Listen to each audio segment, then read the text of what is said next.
France के भारतीय छात्रों की सौगात। दरअसल अब हर साल 20,000 भारतीयों को स्टूडेंट वीजा मिलेगा। पीएम मोदी की प्रस्तावित यात्रा के बाद तेजी आएगी। कोरोना काल के दौरान भारतीय छात्रों की कमी आ गई थी। 70% भारतीय छात्र मैनेजमेंट के लिए फ्रांस जाते हैं, जबकि 11% स्टूडेंट इंजीनियरिंग की पढ़ाई करते हैं। लेकिन अब ये जो जानकारी मिल रही है, ये छात्राओं के लिए बहुत ही राहत वाली खबर है। छात्रों के लिए ये बहुत बड़ी सौगात है और जाहिर सी बात है, क्योंकि फ्रांस जाते हैं पढ़ने के लिए और 11% स्टूडेंट इंजीनियरिंग की पढ़ाई करते हैं। लेकिन अब उनके लिए बेहद राहत वाली बात है, क्योंकि उनको वीजा आसानी से मिल जाएगा। भारत और बांग्लादेश के बीच अब रुपया में व्यापार होगा। जी हां, ये बेहद खास जानकारी। इस कदम से अमेरिका के डॉलर का प्रभाव खत्म हो जाएगा। पहली बार है जब बांग्लादेश किसी देश के साथ व्यापार किसी और मुद्रा में कर रहा है, क्योंकि इससे पहले तो डॉलर ही चलता आ रहा था। बांग्लादेश बैंक के गवर्नर अब्दुर रऊफ तकुलदार ने ये जानकारी दी। कहा कि लंबे सफर का ये पहला कदम है। जाहिर सी बात है, बहुत लंबा सफर रहा है, लेकिन अब जब रुपए में लेन देन होगा तो ये पहला कदम तो है। जाहिर सी बात है, अच्छा रहेगा और इस तरीके के कदम और भी आगे बढ़ते रहने चाहिए। उत्तर भारत में मैदान से पहाड़ तक आसमानी आफत बरस रही है। बारिश के तांडव से पूरे उत्तर भारत में हर तरफ तबाही नजर आ रही है। उत्तर भारत में पिछले 3 दिनों से बारिश का सिलसिला लगातार जारी है और सबसे ज्यादा तबाही हिमाचल में है। हिमाचल में बारिश और बाढ़ के चलते 31 लोगों की जान चली गई। तो वहीं पंजाब, हरियाणा में 15 लोगों ने दम तोड़ दिया। उधर दिल्ली में भी बाढ़ का खतरा मंडरा रहा है। दिल्ली में यमुना का जलस्तर खतरे के निशान को पार कर गया है। सुबह 8 बजे पुराना रेलवे पुल, जहां 207.25 मीटर रिकॉर्ड किया गया था यमुना का जलस्तर। दिल्ली की बात कर ले, हिमाचल की बात कर ले, उत्तराखंड समेत कई राज्यों में आज भी बारिश की संभावना है, क्योंकि मौसम विभाग द्वारा अभी भी रेड अलर्ट जारी किया गया है। वहीं दूसरी तरफ अमरनाथ यात्रा को देखें तो उस यात्रा को एक बार फिर से रोक दिया गया है। चाहे हम केदारनाथ की बात करें, हर जगह यात्रा को रोका गया है। वहीं जो टूरिस्ट यहां पर फंसे हुए उनके लिए भी मुश्किलात खड़ी हो गई है। तो दिल्ली की हम बात कर रहे हैं, क्योंकि वहां पर बाढ़ जैसे हालात हो गए हैं। निचले इलाकों में तो बाढ़ का खतरा पूरे तरीके से मंडरा रहा है। यमुना का जलस्तर खतरे के निशान से पार हो गया है। यमुना का जलस्तर बढ़ गया है और 207.25 मीटर रिकॉर्ड हुआ है। यमुना के जलस्तर ने 13 साल का रिकॉर्ड तोड़ दिया है। यमुना बाजार में 5 फीट से ज्यादा पानी भर गया। यमुना का जलस्तर 2010 के बाद सबसे ज्यादा है। 13 साल का रिकॉर्ड उसने तोड़ा है और इसलिए खतरा मंडरा रहा है। और इसके अलावा यमुना किनारे जो लोग रहते थे उन हजारों लोगों को शिफ्ट भी किया गया। हालांकि प्रशासन और सरकार द्वारा पूरी तैयारी कर ली गई है, लेकिन रेड अलर्ट जारी है, यानी कि बारिश अभी भी जारी। वहीं गहलोत कैबिनेट की बैठक आज प्रस्तावित है। ये जानकारी मिल रही है। आगामी विधानसभा सत्र में पेश किए जाने वाले बिलों पर मुहर लग सकती है। 14 जुलाई के विधानसभा सत्र से पहले ही विधायी कार्यों का अनुमोदन करना है और अन्य विधायी कार्यों को लेकर विचार विमर्श किया जा सकता है। आपको ये भी जानकारी दे दें कि 14 जुलाई से विधानसभा सत्र शुरू हो रहा है और इसी बाबत ये पूरी जो कार्रवाई है वो चल रही है और ये कार्यवाही बहुत जल्द 14 जुलाई से विधानसभा सत्र के दौरान भी शुरू हो जाएगी। केंद्रीय शिक्षा मंत्रालय की रिपोर्ट, राजस्थान ने स्कूली शिक्षा में बेहतर प्रदर्शन किया है। 2020-21 और 2021-22 में प्रदर्शन पर आधारित रिपोर्ट सामने आई है। ये बेहद अच्छी खबर है। प्रदेश के 25 जिलों ने स्कूली शिक्षा में अति उत्तम श्रेणी में प्रदर्शन किया है। बच्चों को सीखने की क्षमता में भी राजस्थान का उत्कृष्ट प्रदर्शन रहा है। मध्य प्रदेश के 5 जिलों ने उत्तम श्रेणी में जगह बनाई है, लेकिन ये आंकड़ा राजस्थान में बहुत ज्यादा है और ये वाकई शिक्षा के लिहाज से ये बहुत अच्छी खबर राजस्थान वासियों के लिए।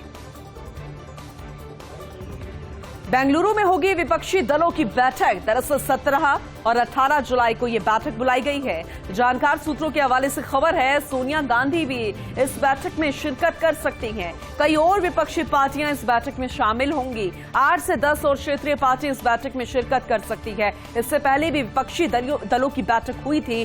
पूरा एजेंडा तय किया गया था कि केंद्र सरकार के खिलाफ किस तरीके से स्ट्रैटेजी बनाई जाए, क्योंकि आने वाले समय में लोकसभा चुनाव में विपक्ष एकजुट होता नजर आ रहा है। डोमिनिका विंडीज बनाम भारत टेस्ट सीरीज, 2 मैचों की सीरीज का पहला मैच आज शाम 7:30 बजे से है। इस सीरीज में बदलाव के साथ ही भारतीय टीम उतरेगी। यशस्वी जायसवाल करने जा रहे हैं इंटरनेशनल क्रिकेट में डेब्यू।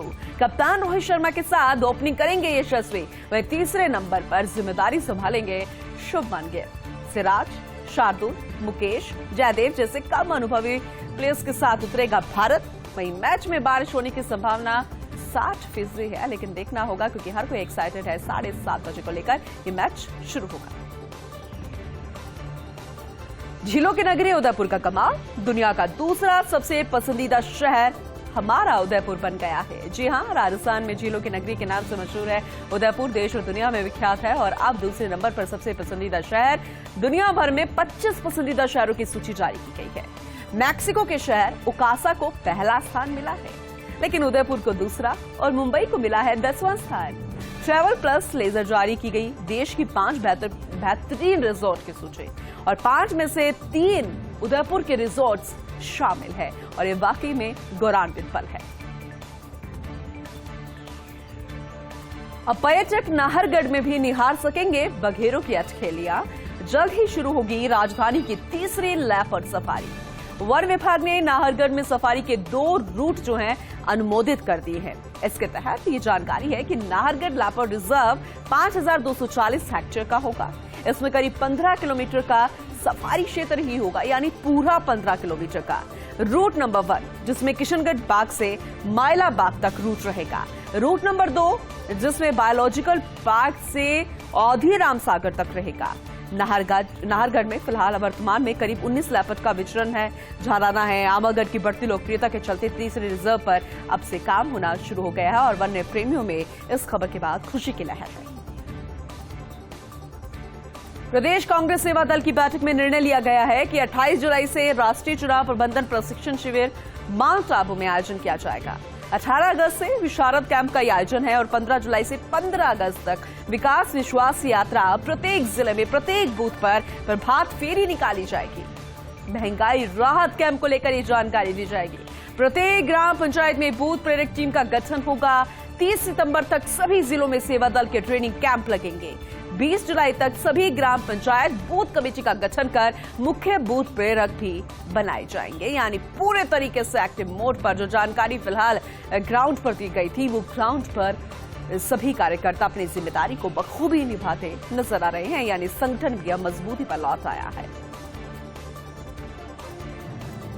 सोलापुर मंडल के लोको पायलट्स की चिट्ठी वायरल हो रही है। दरअसल सहायक लोको पायलट्स 1 साल की छुट्टी मांग रहे हैं। इसके लिए बकायदा उन्होंने चिट्ठी लिखकर अनुमति मांगी है, और लिखा है कि 1 साल की छुट्टी दी जाए ताकि लिंग परिवर्तन करा सके।